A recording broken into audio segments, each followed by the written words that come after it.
Bonjour. Pour ce tutoriel, je vais vous présenter une application File Converter qui, comme son nom l'indique, va permettre de convertir des fichiers. Mais alors, c'est une boîte à outils qui va pouvoir vous permettre de convertir tout un tas de fichiers. Vidéo, musique, MP3 ou autre, images, PDF, tout un tas de fichiers. C'est une vraie boîte à outils de conversion. Dans un premier temps, vous allez sur le lien que je donne dans les infos complémentaires au-dessus de cette vidéo sur notre forum pour télécharger File Converter. Vous cliquez sur Download, vous le téléchargez et ensuite vous l'installez. Alors, lorsque vous allez l'avoir dans votre dossier téléchargement, vous verrez que c'est un fichier MSI. Et un fichier MSI, avec l'extension MSI, c'est un peu comme un EXE, à la différence près que c'est un package Windows installeur, et pas un installeur autre que Windows. D'ailleurs, vous pouvez le voir, type d'élément, package Windows installeur. Mais le principe est le même. Un double clic dessus pour l'installer, un double clic gauche, puis vous cliquez sur Next, vous acceptez les termes de la licence, puis vous cliquez sur Next, toujours sur Next, puis sur Install. Vous cliquez sur Finish, File Converter est dorénavant installé sur votre PC. Alors, puisque c'est un package Windows, si vous voulez le désinstaller par la suite, il ne faudra pas oublier une chose, c'est que vous n'allez pas aller par le panneau de configuration dans les programmes et fonctionnalités pour le désinstaller, ou avec, par exemple, comme ici avec Revo Installer, vous ne pourrez pas le désinstaller. Pour le désinstaller, il faudra aller dans le menu démarrer, ici, chercher File Converter, que vous avez ici, et dedans, faire un clic droit sur File Converter et désinstaller. Ce sera la manière de le désinstaller. Alors, comme vous pouvez le constater, dans le dossier File Converter, nous avons File Converter et File Converter Setting. Le premier, File Converter, eh bien, ça ne lance pas le logiciel. Ça vous met simplement une petite animation sur votre écran pour vous montrer un petit peu la manière de procéder. C'est-à-dire, je vais vous montrer quand même, sauf qu'il y a un petit bug. Mais c'est pas grave, je vais vous montrer le bug. Voilà. Donc, vous lancez File Converter et vous obtenez cette petite animation devant vous qui vous montre comment procéder pour convertir. Le seul problème, c'est qu'ici, vous voyez, on n'a pas de croix pour fermer ça.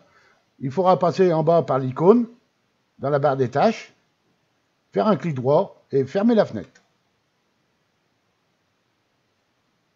On clique sur le menu démarrer, puis on va rechercher File Converter. Et on va...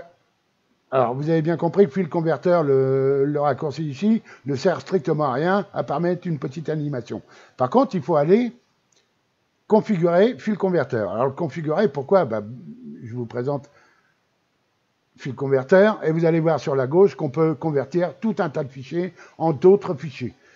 Alors, vous pouvez convertir en MKV, en MP4, en web, en OGG, en AVI, en GIF, etc., etc. Alors, vous avez tout ça qui concerne les vidéos sur la gauche. Vous pouvez même extraire des DVD, travailler sur des images, vous voyez, mettre des images qui sont JPG to PNG, ou le contraire, etc. Vous pouvez, alors là, ça sera pour réduire soit des vidéos, soit des images, de 75%, scale, voulant dire réduire. Ou les réduire de 25%, mais vous pouvez les réduire de plus ou de moins. C'est vous qui allez choisir dans la configuration. Et si vous descendez, ici, vous pouvez, par exemple, un fichier qui serait en 320, par exemple, vous pouvez le mettre en 720. Un fichier qui serait en 720, en dessous, scale 1080. Alors, ce sont des fichiers vidéo, là, bien entendu. Vous pouvez le mettre en 1080. Alors, attention, quelque chose qui est en 720 que vous allez mettre en 1080 ne va pas augmenter la qualité. Ça va simplement augmenter la vidéo de façon à ce qu'il n'y ait pas de barre sur les côtés, par exemple, si vous le lisez sur votre télévision. Ici, vous allez pouvoir faire des rotations sur la gauche, sur la droite, sur des vidéos ou des images. Alors, sur des vidéos, pourquoi? Des fois, ça arrive.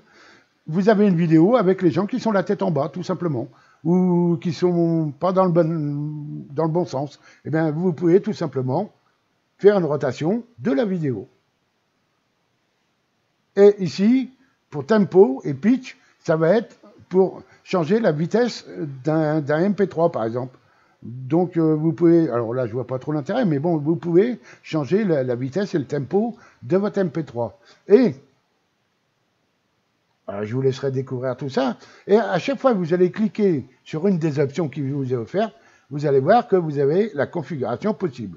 On va prendre MKV, par exemple. Alors, MKV, vous voyez, ici, vous pouvez configurer le résultat final de votre MKV. Et ici, à droite, tout à droite, vous avez les formats compatibles. C'est-à-dire, il vous montre en quel format il peut convertir en MKV.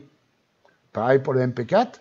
Si vous choisissez à gauche MP4, eh bien ici, vous avez le résultat tous ces formats de fichiers peuvent être convertis au format MP4, et ainsi de suite.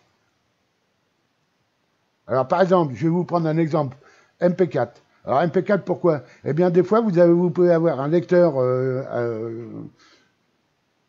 vidéo pour lire vos vidéos sur votre télévision, par exemple, qui n'accepte pas les MKV. Ça arrive. Ou qui n'accepte pas un avis, les points avis. Ça, c'est encore plus fréquent, puisque l'avis étant un ancien type de fichier, les lecteurs de maintenant ont tendance à plus lire les avis. Alors, vous choisissez le format MP4, et ici à droite, vous pouvez configurer le format MP4. Alors, d'office, vous aurez le H264, et vous pouvez ici régler la qualité de la vidéo finale. En vitesse d'encodage, ici, vous allez pouvoir mettre super rapide et rapide, normal. Alors ça, c'est vous qui choisissez. Mais bon, normal, si vous voulez avoir une bonne vidéo, choisissez plutôt normal. La rotation, vous pouvez faire une rotation sur votre vidéo. Alors, par exemple, à quoi sert la rotation? Je vais vous expliquer tout simplement. Parfois, vous voyez à la télévision, on vous montre des images dans la rue avec des voitures qui roulent. Et bizarrement, elles ne roulent pas du bon côté et les plaques d'immatriculation sont illisibles puisqu'elles sont à l'envers. Eh bien, c'est tout simplement fait avec ce genre de choses. L'audio, eh bien, l'audio par défaut, il sera à 150 kilobits par seconde.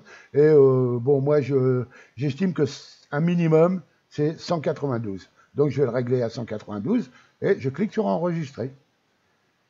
J'ai configuré la sortie en MP4. Mais vous pouvez configurer toutes les sorties images, son et vidéo, comme ça, une par une.